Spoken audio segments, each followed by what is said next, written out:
DK Shivakumar ಸಂಪುಟ ವಿಸ್ತರಣೆ ಸಮಯ ಹತ್ರ ಬರ್ತಾ ಇದೆ. ಈ ತಿಂಗಳ ಅಂತ್ಯಕ್ಕೆ ಡಿಕೆ ಶಿವಕುಮಾರ್ ಸಂಪುಟ ವಿಸ್ತರಣೆ ಕಾರ್ಯ ಕೈ ಹಾಕ್ತಾರೆ. ಅಷ್ಟೊಳಗೆ ಹೈಕಮಾಂಡ್ ಅಪ್ರೂವಲ್ ಕೊಡುತ್ತೆ. ಆ 20 ಮಂದಿ ಸಚಿವರಾಗೋದು ಯಾರು, ಏನು, ಎತ್ತ, ಮತ್ತೊಂದ್ ಕಡೆ ಅಡ್ಡ ಮತದಾನ ಮಾಡಿದವ್ರ ಬಗ್ಗೆ ಈಶ್ವರಪ್ಪ ಒಂದಷ್ಟು ಕಾಮೆಂಟ್ ಮಾಡಿದ್ದಾರೆ. ಕುಮಾರಸ್ವಾಮಿ ವರ್ಸಸ್ ಡಿಕೆ ಶಿವಕುಮಾರ್ ನಡುವಿನ ಟಾಕ್ ಫೈಟ್ ಮುಂದುವರೆದಿದೆ. ಶಿವಸೇನೆಯ ಉದ್ಧವ್ ಠಾಕ್ರೆ ಬಣದ ಸಂಸದರು NDA ನಲ್ಲಿರ್ತಕ್ಕಂಥ ಶಿಂದೆ ಬಣಕ್ಕೆ, ಶಿವಸೇನೆ ಬಣಕ್ಕೆ ಸೇರ್ಪಡೆಯಾಗಿದ್ದಾರೆ. ಈ ಮೂಲಕ ಲೋಕಸಭೆಯಲ್ಲಿ ಬಿಲ್ ಪಾಸ್ ಮಾಡ್ಕೊಳಕ್ಕೆ ಏನ್ ಬೇಕು ಆ 3/2 ಬಹುಮತವನ್ನ NDA ಪಡೆಯೋ ಕಸರತ್ಗೆ ಮುಂದುವರೆಸಿದೆ. ಮೋದಿ, ಅಮಿತ್ ಶಾ ಅವರು ಆ ಸ್ಟ್ರಾಟಜಿಗಳನ್ನ ಮಾಡ್ತಾ ಇದ್ದಾರೆ. ಸೊ ಎಲ್ಲಾ ಸುದ್ದಿಗಳು ಇವತ್ತಿನ ಪ್ರೈಮ್ ಟೈಮ್ ನ್ಯೂಸ್ ಅಲ್ಲಿ ಇದೆ. ಕಡೆವರೆಗೂ ಸುದ್ದಿಯನ್ನ ನೋಡಿ. ಎಲ್ರಿಗೂ ಸ್ವಾಗತ. ನಾನು ಶಿವಕುಮಾರ್. ಅದಕ್ಕಿಂತ ಮುಂಚಿತವಾಗಿ ನೀವೇನು ಯೂಟ್ಯೂಬ್ ಅಲ್ಲಿ ನಮ್ಮ ಕರ್ನಾಟಕ ಟಿವಿ ಸಬ್ಸ್ಕ್ರೈಬ್ ಮಾಡಿಲ್ಲ ಅಂದ್ರೆ ಈ ಕೂಡಲೇ ಮಾಡಿ, ಫೇಸ್ಬುಕ್ ಅಲ್ಲಿ ಫಾಲೋ ಮಾಡಿ. ಕರ್ನಾಟಕ ರಾಜಕೀಯದಲ್ಲಿ ಮತ್ತೊಮ್ಮೆ ಸಂಪುಟ ಪುನರ್ರಚನೆಯ ಸುದ್ದಿ ಜೋರಾಗಿದೆ. ಮುಖ್ಯಮಂತ್ರಿ ಡಿಕೆ ಶಿವಕುಮಾರ್ ಅವರ ನೇತೃತ್ವದಲ್ಲಿ ಡಿಕೆ ಸಂಪುಟ ಎರಡನೇ ಪಾರ್ಟ್ ಅಸ್ತಿತ್ವಕ್ಕೆ ಬರಲಿದ್ಯಾ ಎಂಬ ಚರ್ಚೆಗಳು. ಬರಲೇಬೇಕು, ಖಾಲಿ ಇದೆಯಲ್ಲ 20 ಸ್ಥಾನಗಳು. ಹಾಗಾಗಿ ಅದ್ರ ಬಗ್ಗೆ ಚರ್ಚೆ ಆಗ್ತಿದೆ. ಜೂನ್ 27ರ ಬಳಿಕ ದೆಹಲಿ ಮಟ್ಟದಲ್ಲಿ ನಡೆದಿರ್ತಕ್ಕಂಥ ಸಭೆ ಬದಲಾವಣೆ ತರುತ್ತೆ, ಗೊತ್ತಾಗುತ್ತೆ ಏನು ಅಂತ.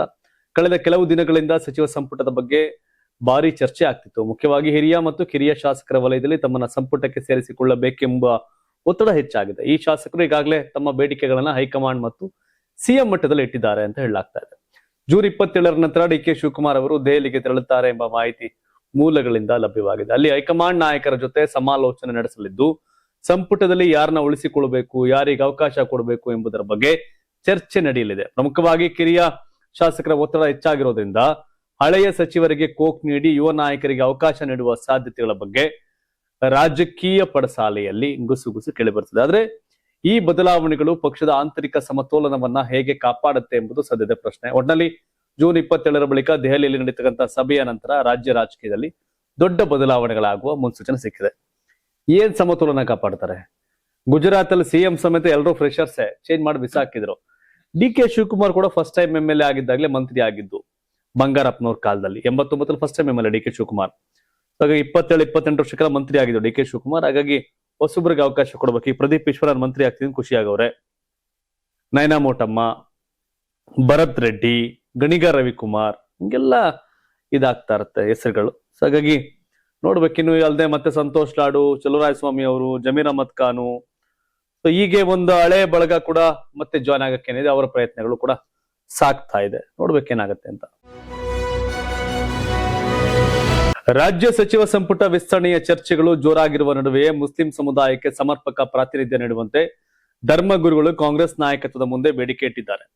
ರಾಜ್ಯದ ವಿವಿಧ ಜಿಲ್ಲೆಗಳಿಂದ ಆಗಮಿಸಿದ್ದ ಉಲೇಮಾಗಳು ನಿಯೋಗವು ಕೆಪಿಸಿಸಿ ಅಧ್ಯಕ್ಷ BK ಹರಿಪ್ರಸಾದ್, ಮುಖ್ಯಮಂತ್ರಿ DK ಶಿವಕುಮಾರ್ ಹಾಗೂ ಮಾಜಿ ಮುಖ್ಯಮಂತ್ರಿ ಸಿದ್ದರಾಮಯ್ಯ ಅವರನ್ನ ಭೇಟಿ ಮಾಡಿ ಮನವಿ ಸಲ್ಲಿಸಿದೆ. ಸುಮಾರು 14 ಜಿಲ್ಲೆಗಳಿಂದ ಆಗಮಿಸಿದ್ದ ಮುಸ್ಲಿಂ ಧರ್ಮಗುರುಗಳು ಮುಂಬರುವ ಸಂಪುಟ ವಿಸ್ತರಣೆಯ ಸಮುದಾಯಕ್ಕೆ ಕನಿಷ್ಠ 3 ಸಚಿವ ಸ್ಥಾನಗಳನ್ನು ನೀಡುವಂತೆ ಒತ್ತಾಯಿಸಿದ್ದಾರೆ. ರಾಜ್ಯ ರಾಜಕೀಯದಲ್ಲಿ ಮುಸ್ಲಿಂ ಸಮುದಾಯದ ಕೊಡುಗೆ ಹಾಗೂ ಕಾಂಗ್ರೆಸ್ ಪಕ್ಷಕ್ಕೆ ನೀಡಿರ್ತಕ್ಕಂಥ ಬೆಂಬಲವನ್ನು ಪರಿಗಣಿಸಿ ಅವಕಾಶ ಕಲ್ಪಿಸಬೇಕು ಅಂತ ಮನವಿ ಮಾಡಿದ್ದಾರೆ.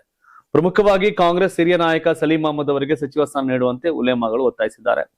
ಕಳೆದ 4 ದಶಕಗಳಿಂದ ಪಕ್ಷಕ್ಕಾಗಿ ದುಡಿಯುತ್ತಿರುವ ಸಲೀಂ ಅಹಮದ್ ಅವರು ಜನನುರಾಗಿಯಾಗಿದ್ದು ಪಕ್ಷ ಸಂಘಟನೆಯಲ್ಲಿ ಮಹತ್ವದ ಪಾತ್ರ ವಹಿಸಿದ್ದಾರೆ ಅಂತ ಅವರು ಹೇಳಿದ್ದಾರೆ.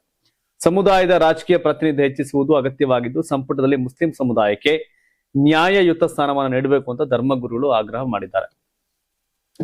85 ಲಕ್ಷ ಮುಸಲ್ಮಾನಗಳ ಜನಸಂಖ್ಯೆ ಇದೆ ಅಂತ ಸಿದ್ದರಾಮಯ್ಯವರು ಹೋಗೋ ಟೈಮಲ್ಲಿ ಶೈಕ್ಷಣಿಕ ಮತ್ತು ಸಾಮಾಜಿಕ ವರದಿಯನ್ನ ಬಿಡುಗಡೆ ಮಾಡಿದ್ರು. ಮುಸಲ್ಮಾನರು 65-70 ಲಕ್ಷ ವೋಟರ್ಸ್ ಎಲ್ಲ ಬಹುತೇಕ ಕಾಂಗ್ರೆಸ್ಗೆ ವೋಟ್ ಹಾಕವ್ರೆ. ಹಂಗ್ ನೋಡಿದ್ರೆ ಹೆಚ್ಚು ಕಮ್ಮಿ ಅವ್ರಿಗೊಂದು 7-8 ಕೊಡ್ಲೇಬೇಕು. ಇವ್ರು ಕೇಳ್ತಿರದೆ ಕಡಿಮೆ ಹಂಗ್ ನೋಡಿದ್ರೆ. ಯಾಕೆಂದ್ರೆ ಮುಸಲ್ಮಾನರ ಮತಗಳು 95% ಕಾಂಗ್ರೆಸ್ಗೆ ಹಾಕವ್ರ ಜನ, ಮುಸ್ಲಿಮ್ಸ್ ವೋಟು. ಹಾಗಾಗಿ ಅವ್ರು ಹೆಚ್ಚು ಕಮ್ಮಿ 30 ಮಂತ್ರಿ 33ರಲ್ಲಿ ಒಂದ್ 8 ಕೇಳಬೇಕು. ಯಾಕಂದ್ರೆ 1,67,00,000 ವೋಟರ್ಸ್ ಅಲ್ಲಿ ಮತ ಹಾಕವ್ರೆ ಕಾಂಗ್ರೆಸ್ಗೆ. 1,67,00,000. ಅದ್ರಲ್ಲಿ 50-60 ಲಕ್ಷ ಮುಸ್ಲಿಮ್ಸೇ ವೋಟ್ ಹಾಕವ್ರೆ ಕಾಂಗ್ರೆಸ್ ಪಾರ್ಟಿಗೆ. ಅಂದ್ರೆ 1/3 ಭಾಗ ಕೇಳಬೇಕು. ಅಂದ್ರೆ ಅವ್ರ ಹಕ್ಕಿದೆ ಅದು ಅವ್ರಿಗೆ. ಆದ್ರೆ ಇವ್ರು ಕೇಳ್ತಿರೋದೇ ಕಡಿಮೆ. ಅಂಡ್ ಅದ್ರಲ್ಲಿ ಯಾರು ಸಲೀಂ ಅಹಮದ್ಗೆ ಅಂತೆಲ್ಲ ಕೇಳ್ತಾರೆ. ಕಾಂಗ್ರೆಸ್ ಅಲ್ಲಿ ಏನಾರ ಮುಸಲ್ಮಾನ ನಾಯಕ ಅಂತಿದ್ರೆ ಅದು ಫಸ್ಟ್ ಖಾದರ್ ಅವರಾಗಿದ್ದಾರೆ. ಖಾದರ್ ಎಲ್ರಿಗೂ ಸಲ್ತಾರೆ. ಬಟ್ ಜಮೀರ್ ಅಹಮದ್ ಖಾನ್ ಲೀಡ್ರು. ಜಮೀರ್ ಅಹಮದ್ ಖಾನ್ ಗೆಲ್ಲಿಸುವ ಸೋಲಿಸುವ ಶಕ್ತಿ ಇರೋ ಮನುಷ್ಯ. ಹಾಗಾಗಿ ಜಮೀರ್ ಅಹಮದ್ ಖಾನ್ ಬಿಟ್ರು ಇವ್ರು ಕೆಟ್ರು. ಕಾಂಗ್ರೆಸ್ ಅವ್ರು ಏನ್ ಮಾಡ್ತಾರೆ ನೋಡ್ಬೇಕು. ರಾಜ್ಯ ಸರ್ಕಾರದ ಪಂಚ ಗ್ಯಾರಂಟಿ ಯೋಜನೆಗಳ ಪೈಕಿ ಗೃಹಲಕ್ಷ್ಮಿ ಮತ್ತು ಗೃಹ ಜ್ಯೋತಿ ಯೋಜನೆಗಳ ಮರು ಪರಿಷ್ಕರಣೆಯ ಬೆನ್ನಲ್ಲೇ ಈಗ ಅನ್ನಭಾಗ್ಯ ಯೋಜನೆಗೂ ಕತ್ತರಿ ಬೀಳುವ ಲಕ್ಷಣಗಳು ದಟ್ಟವಾಗಿದೆ. ರಾಜ್ಯದ ಆಹಾರ ಮತ್ತು ನಾಗರಿಕ ಸರಬರಾಜು ಸಚಿವ ಕೆಎಚ್ ಮುನಿಯಪ್ಪ ಅವರು ಅನ್ನಭಾಗ್ಯ ಯೋಜನೆಯಲ್ಲಿ ಆಗಲಿರುವ ಮಹತ್ವದ ಬದಲಾವಣೆಗಳ ಕುರಿತು ಸುಳಿವು ಕೊಟ್ಟಿದ್ದಾರೆ. ಬೆಂಗಳೂರಿನಲ್ಲಿ ಸುದ್ದಿಗಾರರೊಂದಿಗೆ ಮಾತನಾಡಿದಂತ ಸಚಿವ ಕೆಎಚ್ ಮುನಿಯಪ್ಪ, ಅನ್ನಭಾಗ್ಯ ಯೋಜನೆಯನ್ನ ನಿಜವಾದ ಬಡವರಿಗೆ ತಲುಪಿಸುವುದು ನಮ್ಮ ಗುರಿ. ಆದರೆ ಪ್ರಸ್ತುತ ಸುಮಾರು 13 ರಿಂದ 14 ಲಕ್ಷ ಜನರು ಅನರ್ಹರಾಗಿದ್ರು ಬಿಪಿಎಲ್ ಕಾರ್ಡ್ಗಳನ್ನ ಹೊಂದಿದ್ದಾರೆ. ಅಂತಹ ಅನರ್ಹರನ್ನ ಪತ್ತೆ ಹಚ್ಚಿ ಅವರನ್ನ ಪಟ್ಟಿಯಿಂದ ಕೈ ಬಿಡುವ ಕೆಲಸವನ್ನ ನಾವು ಶೀಘ್ರದಲ್ಲೇ ಮಾಡಲಿದ್ದೇವೆ ಅಂತ ತಿಳಿಸಿದ್ದಾರೆ. ಅನರ್ಹರು ಸ್ವಯಂ ಪ್ರೇರಿತರಾಗಿ ತಮ್ಮ ಕಾರ್ಡ್ಗಳನ್ನ ಎಪಿಎಲ್ಗೆ ವರ್ಗಾಯಿಸಿಕೊಳ್ಳಬೇಕು ಅಂತ ಈ ಹಿಂದೆ ಮನವಿ ಮಾಡಲಾಗಿತ್ತು. ಈಗ ಸರ್ಕಾರವು ಈಗಾಗಲೇ ಅನರ್ಹರ ಪಟ್ಟಿಯ ವರದಿಯನ್ನು ತರಿಸಿಕೊಂಡಿದ್ದು ಇನ್ನು ಕೆಲವೇ ದಿನಗಳಲ್ಲಿ ಅಂತಿಮ ನಿರ್ಧಾರ ಪ್ರಕಟಿಸಲಿದೆ. ಇದರಿಂದಾಗಿ ಸರ್ಕಾರದ ಬೊಕ್ಕಸಕ್ಕೆ ಉಳಿತಾಯವಾಗುವುದಲ್ಲದೆ ಅರ್ಹ ಬಡವರಿಗೆ ಹೆಚ್ಚಿನ ಸೌಲಭ್ಯ ನೀಡಲು ಸಾಧ್ಯವಾಗುತ್ತದೆ ಎಂಬುದು ಸರ್ಕಾರದ ಆಶಯವಾಗಿದೆ. ಇದೇ ಸಂದರ್ಭದಲ್ಲಿ ಇಂದು ನಡೆದ ಸಂಪುಟ ಉಪಸಮಿತಿ ಸಭೆಯ ಬಗ್ಗೆ ಮಾತನಾಡಿದಂತ ಸಚಿವರು, ಸಭೆಯನ್ನ ಯಾವ ಉದ್ದೇಶಕ್ಕೆ ಕರೆಯಲಾಗಿದೆ ಎಂಬುದು ನನಗೆ ಸ್ಪಷ್ಟವಾಗಿ ತಿಳಿದಿಲ್ಲ. ಗ್ಯಾರಂಟಿ ಯೋಜನೆಗಳ ಬಗ್ಗೆ ಅಲ್ಲಿ ಚರ್ಚೆ ಆಗುವ ಸಾಧ್ಯತೆ ಕಡಿಮೆ. ಆಹಾರ ಇಲಾಖೆಗೆ ಸಂಬಂಧಿಸಿದ ವಿಷಯಗಳಿದ್ರೆ ನಾನೇ ಪ್ರತ್ಯೇಕವಾಗಿ ಸಭೆ ಕರೆದು ಚರ್ಚಿಸ್ತೇನೆ ಅಂತ ಹೇಳಿದ್ರು. ಏನು ಮಾಡಕ್ಕಾಗಲ್ಲ, ಒಂದಷ್ಟು ಆಚೀಚೆ ಪರಿಷ್ಕರಣೆ ಮಾಡ್ಲೇಬೇಕಾಗತ್ತೆ. ಆ ಎಲ್ಲಾ ಸರ್ಕಾರಗಳು ಮಾಡುತ್ತೆ, ಇದನ್ನ ಇವರು ಮಾಡ್ತಾ ಇದ್ದಾರೆ. ಬಟ್ ಅದಕ್ಕೆ ಅರ್ಹರನ್ನ ತೆಗಿಬೇಡಿ, ಅನರ್ಹರನ್ನ ತೆಗೀರಿ ಅಷ್ಟೇ, ಏನ್ ಮಾಡಕ್ಕಾಗಲ್ಲ. ಬಿಡದಿಯಲ್ಲಿ ಟೌನ್ಶಿಪ್ ವಿವಾದ ಜೋರಾಗಿದೆ. ಈ ಯೋಜನೆ ಭಾರಿ ವಿರೋಧ ವ್ಯಕ್ತವಾಗುತ್ತಿದ್ದು ಕೇಂದ್ರ ಸಚಿವ ಹಾಗೂ ಜೆಡಿಎಸ್ ರಾಜ್ಯಾಧ್ಯಕ್ಷ ಎಚ್ ಡಿ ಕುಮಾರಸ್ವಾಮಿ ಬಗ್ಗೆ ಸುದ್ದಿಗೋಷ್ಠಿ ನಡೆಸಿದ್ದು ಕಾಂಗ್ರೆಸ್ ಸರ್ಕಾರದ ವಿರುದ್ಧ ವಾಗ್ದಾಳಿ ನಡೆಸಿದ್ದಾರೆ. ಬಿಡದಿ ಟೌನ್ಶಿಪ್ ನನ್ನ ಕನಸಿನ ಕೂಸು ಅಂತಿದ್ದಾರೆ. ನಾನು ಮಾಡ್ಲೇಬೇಕು ಅಂತಿದ್ರೆ ಅಂದೇ ಮಾಡ್ತಿದ್ದೆ. ರೈತರ ಹಿತಕ್ಕೆ ಆ ಯೋಜನೆ ಕೈ ಬಿಟ್ಟೆ ಅಂದ್ರು. ಅಲ್ಲದೆ ಡಿಕೆ ಶಿವಕುಮಾರ್ ವಿರುದ್ಧ ಕೆಲ ದಾಖಲೆ ರಿಲೀಸ್ ಮಾಡಿದ್ದು ಚರ್ಚೆಯ ಸವಾಲ್ ಹಾಕಿದ್ದಾರೆ. ಸುದ್ದಿಗೋಷ್ಠಿಯಲ್ಲಿ ಕುಮಾರಸ್ವಾಮಿ ಅವರು ಬಿಡದಿ ಟೌನ್ಶಿಪ್ ಯೋಜನೆ ಸಂಬಂಧ ಕೆಲ ದಾಖಲೆಗಳನ್ನ ಬಿಡುಗಡೆ ಮಾಡಿದ್ದಾರೆ. ಎಚ್ ಡಿ ಕುಮಾರಸ್ವಾಮಿ ಅವರು 2007ರಲ್ಲಿ ಬಿಡದಿ ಟೌನ್ಶಿಪ್ ವಿರೋಧಿಸಿದ್ರು ಅಂತ ಸಿದ್ದರಾಮಯ್ಯ ಭಾಷಣದ ದಾಖಲೆ ಬಿಡುಗಡೆ ಮಾಡಿದ್ರು. ಅಂದು ನಾನು ಸಿಎಂ ಆಗಿದ್ದಾಗ ಇವರೆಲ್ಲ ಸದನದಲ್ಲಿ ಟೌನ್ಶಿಪ್ ವಿರೋಧಿಸಿ ಮಾತನಾಡಿದ್ರು ಅಂತ ಕುಮಾರಸ್ವಾಮಿ ದಾಖಲೆ ತೋರಿಸಿದ್ದಾರೆ. ಬಿಡದಿಯಲ್ಲಿ ಹೌಸಿಂಗ್ ಬೋರ್ಡ್ ಮಾಡಿದ್ರು, ಆದ್ರೆ ಒಂದೇ ಒಂದು ಸೈಟ್ ಕೊಟ್ಟಿಲ್ಲ, ಮನೆ ಕೂಡ ಕಟ್ಟಿಲ್ಲ. ಹೊಸಕೆರೆ ಹಳ್ಳಿ ಬಳಿ ದೊಡ್ಡ ದೊಡ್ಡ ಬಿಲ್ಡಿಂಗ್ ಕಟ್ಟುತ್ತಿದ್ದೀರಲ್ಲ, ಅದ್ಯಾವುದೋ ಶೋಭಾ ಹೆಸರಲ್ಲಿ ಬಿಲ್ಡಿಂಗ್ ಮೇಲೆ ಬಿಲ್ಡಿಂಗ್ ಕಟ್ತಿದ್ದೀರಲ್ಲ, ಅದನ್ನ ಕಟ್ಟಲು ನೈಸ್ ನಿಂದ ಯಾರ ಹೆಸರಿಗೆ ಎನ್ಒಸಿ ಪಡೆದಿದ್ದೀರಾ? ಆಗ ನಿಮ್ಮನ್ನ ಯಾರು ಕೂಡ ಜೈಲಿಗೆ ಕಳಿಸಲಿಲ್ವಾ ಅಂತ ಸಿಎಂ ಡಿಕೆ ಶಿವಕುಮಾರ್ ಅವರನ್ನ ಕುಮಾರಸ್ವಾಮಿ ವಾಗ್ದಾಳಿ ನಡೆಸಿದ್ರು. ಡಿಕೆ ಅವ್ರದ್ದು ಎಚ್ ಡಿ ಕೆ ಅವ್ರದ್ದು ಮುಗಿಯದ ಸಮರ. ಇವ್ರು ಯಾವಾಗ ಕಿತ್ತಾಡ್ತಾರೆ, ಯಾವಾಗ ಒಂದಾಗ್ತಾರೆ ಒಂದು ಗೊತ್ತಾಗಲ್ಲ. ಬಟ್ ಒಕ್ಕಲಿಗ ಸಮುದಾಯದ ಇಬ್ಬರು ಘಟಾನುಘಟಿ ನಾಯಕರು, ಒಬ್ರು ಮಾಜಿ ಮುಖ್ಯಮಂತ್ರಿ, ಒಬ್ರು ಹಾಲಿ ಮುಖ್ಯಮಂತ್ರಿ. ಈ ಸಂಘರ್ಷ ಇವರಿಬ್ರು ಪವರ್ಫುಲ್ ಆಗವರೆ, ಗುದ್ದಾಡ್ತಾ ಇರ್ತಾರೆ. ಗದ್ದುಗೆ ಗುದ್ದಾಟ ಇದು. ಈ ಹಿಂದೆ ದುಡ್ಡು ಕೊಟ್ಟು ಕರೆತಂದ 17 ಕಾಂಗ್ರೆಸ್ ಶಾಸಕರಿಂದಲೇ ರಾಜ್ಯದಲ್ಲಿ ಬಿಜೆಪಿ ಅಧಿಕಾರಕ್ಕೆ ಬಂದಿತ್ತು. ಆದ್ರೆ ನಂತರ ಅವರಿಂದಲೇ ಪಕ್ಷ ಹಾಳಾಯಿತು. ಕಾಂಗ್ರೆಸ್ಗೂ ಅದೇ ಪರಿಸ್ಥಿತಿ ಬರಲಿದೆ ಅಂತ ಮಾಜಿ ಉಪಮುಖ್ಯಮಂತ್ರಿ ಕೆಎಸ್ ಈಶ್ವರಪ್ಪ ಅವರು ಸೋಮವಾರ ಸ್ಫೋಟಕ ಹೇಳಿಕೆ ಕೊಟ್ಟಿದ್ದಾರೆ. ಇಂದು ನಗರದಲ್ಲಿ ಸುದ್ದಿಗಾರರೊಂದಿಗೆ ಮಾತನಾಡಿದ ಈಶ್ವರಪ್ಪ, ಇತ್ತೀಚೆಗೆ ಎಂಎಲ್ಸಿ ಚುನಾವಣೆಯಲ್ಲಿ ನಡೆದ ಅಡ್ಡ ಮತದಾನದ ಬಗ್ಗೆ ತೀವ್ರ ಆಕ್ರೋಶ ವ್ಯಕ್ತಪಡಿಸಿದ್ರು. ಕರ್ನಾಟಕದಲ್ಲಿ ಎಂಎಲ್ಸಿಗಳನ್ನ ಖರೀದಿ ಮಾಡುವ ಕೆಲಸ ನಡೆದಿದೆ, ಇದರಲ್ಲಿ ಎಷ್ಟು ಭ್ರಷ್ಟಾಚಾರ ನಡೆದಿದೆ ಅಂತ ಬಹಿರಂಗವಾಗಬೇಕು ಅಂತ ಆಗ್ರಹ ಮಾಡಿದ್ರು. ಈ ಹಿಂದೆ 17 ಜನ ಕಾಂಗ್ರೆಸ್ ಶಾಸಕರನ್ನ ದುಡ್ಡು ಕೊಟ್ಟು ನಮ್ಮ ಪಕ್ಷಕ್ಕೆ ಕರೆದುಕೊಂಡಿದ್ದೆವು. ಆದ್ರಿಂದ ಬಿಜೆಪಿ ಅಧಿಕಾರಕ್ಕೆ ಬಂತು, ನಂತರ ಪಕ್ಷ ಅವರಿಂದ ಹಾಳಾಗಿ ಹೋಯಿತು, ಸಾಕಷ್ಟು ಭ್ರಷ್ಟಾಚಾರ ನಡೆದಿದೆ, ಅದು ಹೊರಗೆ ಬರಬೇಕು ಅಂತ ಹೇಳಿದ್ರು. ಇನ್ನು ಕೆಪಿಸಿಸಿ ಅಧ್ಯಕ್ಷ ಬಿಕೆ ಹರಿಪ್ರಸಾದ್ ಹಾಗೂ ಗೃಹ ಸಚಿವ ಪ್ರಿಯಾಂಕ್ ಖರ್ಗೆ ಅವರು ಮಾತನಾಡುವುದನ್ನ ನೋಡಿದ್ರೆ ಹಿರಣ್ಯಕಶಿಪುವಿಗಾದ ಶಿಕ್ಷೆ ಅವರಿಗೆ ಆಗಲಿದೆ ಅಂತ ಮಾಜಿ ಡಿಸಿಎಂ ಈಶ್ವರಪ್ಪ ಎಚ್ಚರಿಕೆ ಕೊಟ್ಟರು. ಈಶ್ವರಪ್ಪ ರಾಜಕೀಯ ಹಾದಿಯೆಲ್ಲ ಕಳೆದೋಗವ್ರೆ, ಈ ಟೈಮಲ್ಲಿ ಟೀಕೆ ಟಿಪ್ಪಣಿಗಳನ್ನ ಮಾಡ್ತಾ ಇದ್ದಾರೆ. ಹಾಗಾಗಿ ನಡೆಯುತ್ತೇವಲ್ಲ, ಈಶ್ವರಪ್ಪ ಅವರ ಹೇಳಿಕೆಗಳನ್ನ ಸೀರಿಯಸ್ ಆಗಿ ಹರಿಪ್ರಸಾದ್ ಆಗ್ಲಿ ಪ್ರಿಯಾಂಕ್ ಖರ್ಗೆ ಆಗ್ಲಿ ಪರಿಗಣಿಸುವ ಸಾಧ್ಯತೆ ಇಲ್ಲ. ಅಂಡ್ ನಾವು ದುಡ್ಡು ಕೊಟ್ಟು ಕರ್ಕೊಂಡಿದ್ವಿ ಅಂತ ಅವತ್ತೇ ಹೇಳ್ಬೇಕಾಗಿತ್ತು. ಮತ್ತೆ ಆಪರೇಷನ್ ಕಮಲ ಮಾಡಿ ದುಡ್ಡು ಕೊಟ್ವಿ ಅಂತ, ಅವರಿಂದ ಹಾಳಾಗಿದೆ ಅಂತ ಇನ್ನು ಗೋಪಾಲಯ್ಯ ಪಾಟೀಲ್ ಅವರಪ್ಪ, ಬರಿತಿ ಬಸವರಾಜ್ ಪಾಟೀಲ್ ಇದಾರಪ್ಪ, ಎಸ್ ಟಿ ಸೋಮಶೇಖರ್, ಶಿವರಾಮ್ ಹೆಬ್ಬಾರು, ಅವರಿಬ್ರು ಬಿಡಿ. ಹಾಗಾಗಿ ಎಲ್ರು ಯಾಕೆ ಹಂಗ್ ಮಾಡ್ತೀರಿ, ನೀವು ಮಾತಾಡ್ತೀರಿ, ಗೊತ್ತಿಲ್ಲ ಅದು ಹೆಂಗೆ ಅಂತ. ಓಕೆ, ಒಟ್ನಲ್ಲಿ ಬೇರೆ ಏನೋ ಇದ್ದಂಗಿದೆ.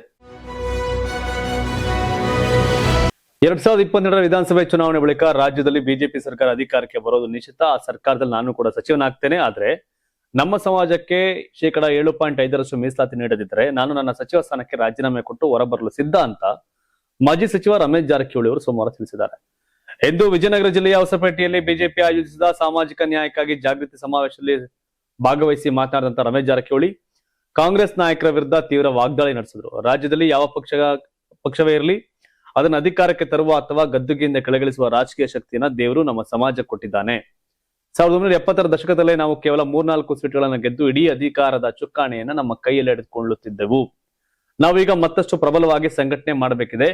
ಕೇವಲ ನಮ್ಮದೇ ಸಮಾಜವಲ್ಲದೆ ರಾಜ್ಯದಲ್ಲಿರ್ತಕ್ಕಂಥ ಇತರ ಎಲ್ಲಾ ಸಣ್ಣ ಪುಟ್ಟ ಸಮುದಾಯಗಳನ್ನ ಜೊತೆಗೆ ಕರೆದುಕೊಂಡು ಹೋದಾಗ ಮಾತ್ರ ನಮಗೆ ನಿಜವಾದ ರಾಜಕೀಯ ಶಕ್ತಿ ಬರಲು ಸಾಧ್ಯ ಅಂತ ಹೇಳಿದರು. ಇದೇ ವೇಳೆ ತಮ್ಮ ಸಹೋದರ ಹಾಗೂ ಸಚಿವ ಸತೀಶ್ ಜಾರಕಿಹೊಳಿ ವಿರುದ್ಧ ಪರೋಕ್ಷವಾಗಿ ಕಿಡಿಕಾರದಂತ ರಮೇಶ್ ಜಾರಕಿಹೊಳಿ ಇವತ್ತು ಸಮಾಜದ ಹಿತದೃಷ್ಟಿಯಿಂದ ಮಾತನಾಡಲು ಕೆಲವರಿಗೆ ಧೈರ್ಯವಿಲ್ಲ. ಒಂದು ವೇಳೆ ಸತೀಶ್ ಜಾರಕಿಹೊಳಿ ಇರುವ ಸ್ಥಾನದಲ್ಲಿ ನಾನೇನಾದ್ರೂ ಇದ್ದಿದ್ರೆ ಇಷ್ಟೊತ್ತಿಗಾಗಲೇ ಸಚಿವ ಸ್ಥಾನಕ್ಕೆ ರಾಜೀನಾಮೆ ಕೊಟ್ಟು ಹೊರಬರ್ತಿದ್ದೆ. ಆದ್ರೆ ಅಧಿಕಾರ ತ್ಯಾಗ ಮಾಡುವ ಶಕ್ತಿ ಮತ್ತು ಧೈರ್ಯ ಸತೀಶ್ಗೆ ಇಲ್ಲ ಅಂತ ವಾಗ್ದಾಳಿ ನಡೆಸಿದ್ರು. ಇವ್ರ ಅಣ್ಣ ತಮ್ಮ ಇಬ್ರು ದೋಸ್ತ್ಗಳು ಸಮ್ ಟೈಮ್ ಹಿಂಗೆಲ್ಲ ಮಾಡ್ತಿರ್ತಾರೆ. ಸತೀಶ್ ಕೆಪಿಸಿಸಿ ಅಧ್ಯಕ್ಷ ಆಗದಿರದೆ ಒಳ್ಳೇದು, ನಮ್ಗೆ ನೆಕ್ಸ್ಟ್ ಅನುಕೂಲ ಅಂತ ಹೇಳಿದಂತ ರಮೇಶ್ ಜಾರಕಿಹೊಳಿ ಇವತ್ತು ಅವ್ರ ತಮ್ಮನ ಬಗ್ಗೆ ಹಿಂಗೆ ಹೇಳ್ತಾರೆ. ಅದರ ಬಗ್ಗೆ ವಾಲ್ಮೀಕಿ ಸಮುದಾಯ ಸ್ಟ್ರಾಂಗ್. ವಾಲ್ಮೀಕಿ ಸಮುದಾಯ ಯಾರ ಕಡೆ ಹೋಗುತ್ತೆ ಅವ್ರ ಅಧಿಕಾರಕ್ಕೆ ಬರ್ತಾರೆ. ಈ ಬಾರಿ ಕಾಂಗ್ರೆಸ್ ಪರವಾಗಿ ಓಟ್ ಹಾಕಿದ್ರು ಅವರೆಲ್ಲ, ಕಾಂಗ್ರೆಸ್ ಅಧಿಕಾರಕ್ಕೆ ಬಂತು. 2018ರಲ್ಲಿ ರಾಮುಲು ಅವರನ್ನು DCM ಮಾಡ್ತಿತ್ತು, ಯಡಿಯೂರಪ್ಪ ಮಾಡಿಲ್ಲ, ಅನ್ಯಾಯ ಮಾಡಿದ್ರು. ಆದ್ರೆ ST ಸಮುದಾಯ ಅವತ್ತು ಬಿಜೆಪಿ ಓಟ್ ಮಾಡಿತ್ತು 18ರಲ್ಲಿ.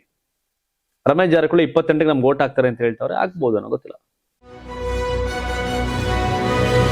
ಕಾಂಗ್ರೆಸ್ಗೆ ಉಸಿರಾಡುವುದಕ್ಕೆ ದೇಶದಲ್ಲಿ ಇರುವುದು ಇದೊಂದೇ ರಾಜ್ಯ. 28ರಲ್ಲಿ ಚುನಾವಣೆಯಲ್ಲಿ ಅದು ಕೂಡ ಇಲ್ಲದಂತೆ ಆಗುವ ಆತಂಕ ಅವರಿಗಿದೆ. ಆ ಮಾಹಿತಿ ಅವರಿಗೆ ಈಗಾಗಲೇ ಗೊತ್ತಾಗಿದೆ. ಆದ್ದರಿಂದಲೇ ಅವರು ಈಗ ಬಿಜೆಪಿ ವಿರುದ್ಧ ಅಪಪ್ರಚಾರ ಮಾಡ್ತಿದ್ದಾರೆ ಅಂತ ಮೈಸೂರು ಕೊಡಗು ಸಂಸದ ಯದುವೀರ್ ಒಡೆಯರ್ ಮಾಜಿ CM ಸಿದ್ದರಾಮಯ್ಯ ಅವರ ವಿರುದ್ಧ ಅಸಮಾಧಾನ ವ್ಯಕ್ತಪಡಿಸಿದ್ದಾರೆ.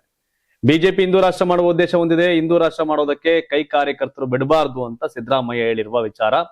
ಮಡಿಕೇರಿಯಲ್ಲಿ ಮಾತನಾಡಿದಂತ ಯದುವೀರ್, ಇದು ಅನಿರೀಕ್ಷಿತ ಹೇಳಿಕೆ ಏನೂ ಇಲ್ಲ, ಹಿಂದಿನಿಂದಲೂ ಅವರ ಮನೋಭಾವನೆ ಹಾಗೇ ಇದೆ. ಕಾಂಗ್ರೆಸ್ ನಡವಳಿಕೆ ಯಾವಾಗ್ಲೂ ಅಪಪ್ರಚಾರ ಮಾಡೋದು ನಮಗೂ ಗೊತ್ತಿದೆ. ಆದ್ರೆ ಭಾರತೀಯ ಜನತಾ ಪಕ್ಷ ಸುರಕ್ಷಿತ ಶ್ರೇಷ್ಠ ಭಾರತ ನಿರ್ಮಾಣಕ್ಕೆ ಕೆಲಸ ಮಾಡ್ತಾ ಇದೆ. ಪ್ರಧಾನಿ ಮೋದಿ ಅವರನ್ನ ದೇಶದ ಜನ ಒಪ್ಪಿದ್ದಾರೆ, ಹೀಗಾಗಿ 3 ಬಾರಿ ಪ್ರಧಾನಿಯಾಗಿ ಆಯ್ಕೆ ಆಗಿದ್ದಾರೆ. ನಮ್ಮ ಪಕ್ಷ ಎಲ್ಲಾ ಜನಾಂಗಗಳನ್ನ ಒಳಗೊಂಡು ಕೆಲಸ ಮಾಡ್ತಿದೆ. ಇದು ಹೆದ್ದಾರಿ, ರೈಲ್ವೆ ಹಾಗೂ ವಿಮಾನಯಾನ ಅಭಿವೃದ್ಧಿ ಆಗಿದೆ. ಇದನ್ನೆಲ್ಲ ಕೇವಲ ಹಿಂದೂಗಳು ಮಾತ್ರವೇ ಬಳಕೆ ಮಾಡ್ತಿದ್ದಾರೆಯೇ? ಇವುಗಳಲ್ಲಿ ಹಿಂದೂಗಳು ಮಾತ್ರ ಓಡಾಡ್ತಿದ್ದಾರೆ ಅಂತ ಪ್ರಶ್ನೆ ಮಾಡಿದ್ರು ಯದುವೀರ್. ಇವುಗಳಲ್ಲಿ ಎಲ್ಲಾ ಧರ್ಮಗಳ ಜನರು ಓಡಾಡ್ತಿದ್ದಾರೆ, ಆದ್ರೆ ಕಾಂಗ್ರೆಸ್ ಮಾತ್ರ ಕೇವಲ ಅಪಪ್ರಚಾರ ಮಾಡ್ತಾ ಇದೆ. ಕರೆಕ್ಟ್. ಬೆಂಗಳೂರು ಮೈಸೂರು ಎಕ್ಸ್ಪ್ರೆಸ್ ಬರೀ ಹಿಂದೂಗಳು ಓಡಾಡ್ತಿಲ್ಲ. ಕೆಲಸ ಮಾಡಿದ್ಮೇಲೆ ಜನಕ್ಕೆ ಅಂತ ಕೆಲಸ ಮಾಡ್ಬೇಕು. ರಾಜಕಾರಣ ಮಾತ್ರ ಧರ್ಮದ ಹೆಸರು ಮಾಡ್ತಾರೆ, ಕೆಲಸ ಎಲ್ರಿಗೂ ಮಾಡ್ಬೇಕಪ್ಪ, ಅದನ್ನ ಮಾಡ್ತಾ ಇದ್ದಾರೆ. Good. Bengaluru Mysuru express highway Modi ಮಾಡೋರು ಬಿಜೆಪಿ ಸರ್ಕಾರ ಅನ್ಬಿಟ್ಟು ಓಡಾಡದಿರಕ್ಕಾಗತ್ತೆ ಬೇರೆ ಪಾರ್ಟಿಯವರು. ವಿಧಾನ ಪರಿಷತ್ ಚುನಾವಣೆಯಲ್ಲಿ ನಡೆದ ಅಡ್ಡ ಮತದಾನದ ವಿಚಾರ ರಾಜ್ಯ ಬಿಜೆಪಿಯಲ್ಲಿ ಆಂತರಿಕ ಭಿನ್ನಮತಕ್ಕೆ ಕಾರಣವಾಗಿದೆ. ಕಾಂಗ್ರೆಸ್ನ 5ನೇ ಅಭ್ಯರ್ಥಿಯ ಗೆಲುವಿನ ಹಿಂದೆ ನಡೆದಿದೆ ಅಪಾರ್ಟ್ಮೆಂಟ್ ರಹಸ್ಯ ಸಭೆಗಳ ಕುರಿತು ಮಾಜಿ ಮುಖ್ಯಮಂತ್ರಿ DV ಸದಾನಗೌಡ ಅವರು ಅತ್ಯಂತ ಸ್ಫೋಟಕ ಮಾಹಿತಿಯನ್ನ ಬಹಿರಂಗಪಡಿಸಿದ್ದಾರೆ. ಪಕ್ಷದ ರಾಜ್ಯ ನಾಯಕರ ಉದಾಸೀನತೆ ಇಂದಿನ ಸೋಲಿಗೆ ಕಾರಣ, ಅವರು ನೇರವಾಗಿ ಚಾಟಿ ಬೀಸಿದ್ದಾರೆ. DVS ಕಾಂಗ್ರೆಸ್ 5ನೇ ಅಭ್ಯರ್ಥಿನ ಕಣಕ್ಕಿಳಿಸಿದಾಗಲೇ ನಾವು ಎಚ್ಚೆತ್ತುಕೊಳ್ಬೇಕಿತ್ತು ಅಂತ ಮಾತು ಆರಂಭಿಸಿದ ಸದಾನಗೌಡ ತೆರೆಮರೆಯಲ್ಲಿ ನಡೆದ ರಾಜಕೀಯ ಆಪರೇಷನ್ ನ ಸಂಪೂರ್ಣ ವಿವರವನ್ನ ಬಿಚ್ಚಿಟ್ಟಿದ್ದಾರೆ. ಜೂನ್ 13ರಂದು ನನಗೆ ಹೆಬ್ಬಾಳದ ಪ್ರೆಸ್ಟೀಜ್ ಅಪಾರ್ಟ್ಮೆಂಟ್ ನಿಂದ ಒಂದು ಕರೆ ಬಂದಿತ್ತು. ಕಾಂಗ್ರೆಸ್ನ 4 ಪ್ರಮುಖ ನಾಯಕರು ಮತ್ತು ಬಿಜೆಪಿ ಕೆಲ ಶಾಸಕರು ರಹಸ್ಯ ಸಭೆ ನಡೆಸುತ್ತಿದ್ದಾರೆ ಅಂತ ಆ ವ್ಯಕ್ತಿ ಮಾಹಿತಿ ಕೊಟ್ಟರು. ನಾನು ಅಲರ್ಟ್ ಆಗಿ ನಮ್ಮ ಪಕ್ಷದ ರಾಜ್ಯಾಧ್ಯಕ್ಷರಿಗೆ R ಅಶೋಕ್ ಅವರಿಗೆ ಕರೆ ಮಾಡಿದೆ, ಆದ್ರೆ ಇಬ್ರು ಸಿಗ್ಲಿಲ್ಲ. ತಕ್ಷಣವೇ ರಾಜ್ಯ ಪ್ರಧಾನ ಕಾರ್ಯದರ್ಶಿ ಒಬ್ಬರಿಗೆ ಕಾಲ್ ಮಾಡಿ ವಿಷಯ ತಿಳಿಸ್ದೆ. ಅವರು ಸರಿ ನೋಡ್ತೇನೆ ಅಂತಂದ್ರು. ಮರುದಿನವೇ ಅದೇ ಪ್ರೆಸ್ಟೀಜ್ ಅಪಾರ್ಟ್ಮೆಂಟ್ ಪಕ್ಕದ ಮತ್ತೊಂದು ಅಪಾರ್ಟ್ಮೆಂಟ್ ನಲ್ಲಿ 2ನೇ ಸಭೆಯೂ ನಡೀತು. ಆಗ್ಲೇ ನಾನು ಅದೇ ಪ್ರಧಾನ ಕಾರ್ಯದರ್ಶಿಗೆ ಕರೆ ಮಾಡಿ ಎಚ್ಚರಿಸಿದೆ, ಆದ್ರೆ ನಮ್ಮವರು ಯಾವುದೇ ಕ್ರಮ ಕೈಗೊಳ್ಳಿಲ್ಲ ಅಂತ ಹೇಳಿದ್ರು. ರಾಜ್ಯ ನಾಯಕರು ಕೇವಲ ತಮ್ಮ ಸ್ವಂತ ಅಸ್ತಿತ್ವ ಉಳಿಸಿಕೊಳ್ಳಲು ಶ್ರಮ ಆಗ್ತಿದ್ದಾರೆ. ಮೊದಲು ಪಕ್ಷಕ್ಕಾಗಿ ದುಡಿಯುವ ಕಾರ್ಯಕರ್ತರ ಅಸ್ತಿತ್ವ ಉಳಿಸಿ, ಇಂದು ಬೀದಿಯಲ್ಲಿ ನಮಗೆ ಕಾರ್ಯಕರ್ತರು ಬೈತಿದ್ದಾರೆ ಅಂತ ರಾಜ್ಯ ನಾಯಕತ್ವದ ವಿರುದ್ಧ ಸದಾನಂದ ಹರಿಯಾಯ್ತು. ಕರೆಕ್ಟ್. ಏನಾಗ್ಬಿಡುತ್ತೆ ಅಂತ ಅನ್ಕೊಂಡ್ರು, ಈಗ ಸರಿಯಾಗಿ ಗೊಮ್ಮದ್ರಪ್ಪ ಕಾಂಗ್ರೆಸ್ ಅವರು. ಬಿಜೆಪಿ ನಾಯಕತ್ವದ ಬಗ್ಗೆ ಬಿಜೆಪಿ ನಾಯಕ ಮಾಜಿ ಮುಖ್ಯಮಂತ್ರಿ DVS ಹೇಳ್ತಾವ್ರೆ. ಆ ಪಾರ್ಟಿ ಪರಿಸ್ಥಿತಿ ಹಂಗೆ ಐತೆ ಬಿಡಿ. ಮಹಾರಾಷ್ಟ್ರ ರಾಜಕೀಯ ಕೆಲವು ದಿನಗಳಿಂದ ದೇಶಾದ್ಯಂತ ಭಾರಿ ಸುದ್ದಿಯಲ್ಲಿತ್ತು. ಈಗಾಗಲೇ ಇಬ್ಬಾಗವಾಗಿರ್ತಕ್ಕಂಥ ಶಿವಸೇನೆಯಲ್ಲಿ ಮತ್ತೊಂದು ಬಿರುಕು ಉಂಟಾಗಿತ್ತು. ಉದ್ಧವ್ ಠಾಕ್ರೆಯಿಂದ ಅಸಮಾಧಾನಗೊಂಡು ಠಾಕ್ರೆ ಬಣದಿಂದ ಹೊರಬಂದಿದ್ದ ಶಿವಸೇನೆಯ 6 ಸಂಸದರು ಹೊಸ ಪಕ್ಷ ಕಟ್ತಾರಾ, ಶಿಂದೆ ಬಣ ಸೇರ್ತಾರಾ, ಮಳೆ ಪಕ್ಷ ಸೇರ್ಕೊಳ್ತಾರಾ ಎಂಬ ಕುತೂಹಲ ಮನೆ ಮಾಡಿತ್ತು. ಆದ್ರೆ ಈ ಕುತೂಹಲಕ್ಕೆ ತೆರೆ ಬಿದ್ದಿದೆ. ಅಧಿಕೃತವಾಗಿ ಇಂದು ಉದ್ಧವ್ ಠಾಕ್ರೆ ನೇತೃತ್ವದ ಶಿವಸೇನಾ ಬಣದ 6 ಬಂಡಾಯ ಲೋಕಸಭಾ ಸಂಸದರು ಏಕನಾಥ್ ಶಿಂದೆ ನೇತೃತ್ವದ ಶಿವಸೇನೆಗೆ ಸೇರ್ಪಡೆಯಾಗಿದ್ದಾರೆ. ಇದರೊಂದಿಗೆ ಉದ್ಧವ್ ಠಾಕ್ರೆ ಅವರ ಬಣವು ಲೋಕಸಭೆಯಲ್ಲಿ ತನ್ನ ಬಲವನ್ನ ಕಳೆದುಕೊಂಡಂತಾಗಿದೆ ಎಂದು ಮುಂಬೈಗೆ ಆಗಮಿಸಿದ 6 ಸಂಸದರು ಮೊದಲು ಮಲಬಾರ್ ಹಿಲ್ಸ್ ನಲ್ಲಿ ಇರತಕ್ಕಂಥ ಉಪಮುಖ್ಯಮಂತ್ರಿ ಏಕನಾಥ್ ಶಿಂದೆ ಅವರ ಅಧಿಕೃತ ನಿವಾಸ ನಂದನವನ ಬಂಗಲೆಯಲ್ಲಿ ಮಹತ್ವದ ಸಭೆ ನಡೆಸಿದ್ರು. ಬಳಿಕ YB ಚವಾಣ್ ಕೇಂದ್ರದಲ್ಲಿ ಜಂಟಿ ಪತ್ರಿಕಾಗೋಷ್ಠಿ ನಡೆಸಿ ಶಿಂದೆ ನೇತೃತ್ವದ ಶಿವಸೇನೆಯನ್ನ ಅಧಿಕೃತವಾಗಿ ಸೇರೋದಾಗಿ ಘೋಷಿಸಿದರು. ಸಂಜಯ್ ದೀನಾ ಪಟೇಲ್, ಸಂಜಯ್ ಜಾಧವ್, ಸಂಜಯ್ ದೇಶ್ಮುಖ್, ಓಂ ಪ್ರಕಾಶ್ ನಿಂಬಾಳ್ಕರ್, ಬಹುಸಾಹೇಬ್ ವಾಕ್ಚೌರೆ, ನಾಗೇಶ್ ಪಾಟೀಲ್ ಅಸ್ಟೇಕರ್ ಶಿವಸೇನೆ ತೊರೆದು ಏಕನಾಥ್ ಶಿಂದೆ ಜೊತೆ ಕೈ ಜೋಡಿಸಲು ಸಜ್ಜಾಗಿದ್ರು.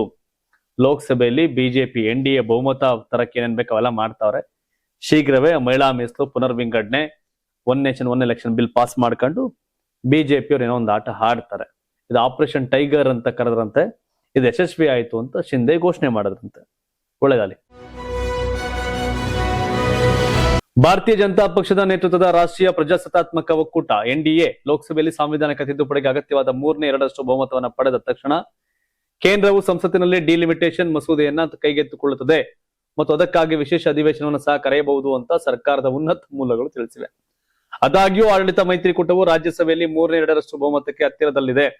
ಏಪ್ರಿಲ್ನ ಆರಂಭದಲ್ಲಿ ಮಹಿಳಾ ಮೀಸಲಾತಿ ಕಾಯ್ದೆಗೆ ತಿದ್ದುಪಡಿಯೊಂದಿಗೆ ಸಂಬಂಧಿಸಿದ ಡಿಲಿಮಿಟೇಷನ್ ಮಸೂದೆಯನ್ನ ಲೋಕಸಭೆಯಲ್ಲಿ ಸೋಲಿಸಲಾಗಿತ್ತು. 2024 ಚುನಾವಣೆ ನಂತರ 293 ಸ್ಥಾನಗಳೊಂದಿಗೆ ಎನ್ಡಿಎ ಸರ್ಕಾರವನ್ನು ರಚಿಸಿತು. ಲೋಕಸಭೆಯಲ್ಲಿ ಸದನವು 543 ಸ್ಥಾನಗಳನ್ನು ಹೊಂದಿರೋದ್ರಿಂದ 3/2 ಬಹುಮತದ ಸಂಖ್ಯೆ 362 ಆಗಿದೆ. ಪ್ರಸ್ತುತ ಅಸ್ಸಾಂನ ನಾಗಾನ್, ಪಶ್ಚಿಮ ಬಂಗಾಳದ ಬರ್ಸಿಯಾತ್ ಮತ್ತು ಮೇಘಾಲಯದ ಶಿಲ್ಲಾಂಗ್ ಕ್ಷೇತ್ರಗಳು ಖಾಲಿ ಸ್ಥಾನಗಳನ್ನು ಹೊಂದಿದೆ. ಎನ್ಡಿಎ ಎಲ್ಲಾ 3 ಸ್ಥಾನಗಳನ್ನ ಗೆಲ್ಲುವ ಆಶಯವನ್ನು ಹೊಂದಿದೆ. ಎನ್ಡಿಎ 3 ಉಪಚುನಾವಣೆಗಳನ್ನ ಗೆದ್ದು ಭಿನ್ನಮತೀಯ ಟಿಎಂಸಿ ಬಣವನ್ನು ನಿಜವಾದ ಟಿಎಂಸಿ ಎಂದು ಗುರುತಿಸಿದ್ರೆ ಎನ್ಡಿಎ ಸಂಖ್ಯಾಬಲ ಲೋಕಸಭೆಯಲ್ಲೂ ಹೆಚ್ಚುತ್ತದೆ. ಟಿಎಂಸಿ ಭಿನ್ನಮತೀಯರು ಆಡಳಿತ ಮೈತ್ರಿಕೂಟವನ್ನು ಬೆಂಬಲಿಸುವುದಾಗಿ ಈಗಾಗಲೇ ಘೋಷಿಸಿದ್ದಾರೆ. ಈ ಲೆಕ್ಕಾಚಾರದ ಪ್ರಕಾರ ಎನ್ಡಿಎ ಡಿಲಿಮಿಟೇಷನ್ ಮಸೂದೆಗೆ 323 ಮತಗಳನ್ನು ಪಡೆಯುವ ನಿರೀಕ್ಷೆ ಇದೆ. ಈ ಲೆಕ್ಕಾಚಾರ ಅಂದುಕೊಂಡಂತೆ ನಡೆದರೂ ಲೋಕಸಭೆಯಲ್ಲಿ ಎನ್ಡಿಎಗೆ 3/2 ಬಹುಮತಕ್ಕೆ ಕನಿಷ್ಠ 20 ಸ್ಥಾನಗಳ ಕೊರತೆ ಇದೆ. ಡಿಎಂಕೆ 72 ಸಂಸದರು ಡಿಲಿಮಿಟೇಷನ್ ಮಸೂದೆಗೆ ಮತ ಚಲಾಯಿಸಲು ನಿರಾಕರಿಸದಂತೆ ಮನವೊಲಿಸುವ ವಿಶ್ವಾಸವಿದೆ ಅಂತ ಹೇಳಿದ್ರು. ಏನೋ ಮಾಡ್ತಾರೆ. ಕಾಂಗ್ರೆಸ್ ಇಂದ ಡಿಎಂಕೆ ದೂರ ಆಗಿದೆ. ಟಿಎಂಸಿ ಒಂದಷ್ಟು ಜನ ಎಂಪಿ ಎತ್ತಿದ್ದಾರೆ. ಶಿವಸೇನೆ ಶಿಂದೆ ಬಣಕ್ಕೆ ಒಂದಷ್ಟು ಜನ ಉದ್ಧವ್ ಠಾಕ್ರೆ ಬಣ ಸೇರಿದ್ದಾರೆ. ಅಲ್ಲೋ ಎಪಿ ಅಂತ ಹಿಂಗ ಮಾಡಿ 20, 22, 42 ಒಂದು 50 ಜನ ಆ ಕಡೆಗೆ ಹಾಕೊಂಡ್ರು. 50 ಬಹುಮತ ತಕೊಂಡು ಬಿಲ್ ಪಾಸ್ ಮಾಡ್ಕತಾರೆ ಎನ್ಡಿಎ ಅವರು, ಬಿಡಲ್ಲ ಅವರು. ಇದಿಷ್ಟು ಇಂದಿನ ಸುದ್ದಿ. ತಾವೇನ್ ಹೇಳ್ತೀರಿ? ಒಂದು ದೇಶ ಒಂದು ಚುನಾವಣೆ, ಮಹಿಳಾ ಮೀಸಲಾತಿ, ಕ್ಷೇತ್ರ ಪುನರ್ವಿಂಗಡಣೆ ಬಗ್ಗೆ ತಮ್ಮ ಅಭಿಪ್ರಾಯ ಏನು? ಕಾಮೆಂಟ್ ಮಾಡಿ. ಧನ್ಯವಾದ. ಇದು ಕರ್ನಾಟಕ ಟಿವಿ, ಕನ್ನಡಿಗರ ಧ್ವನಿ.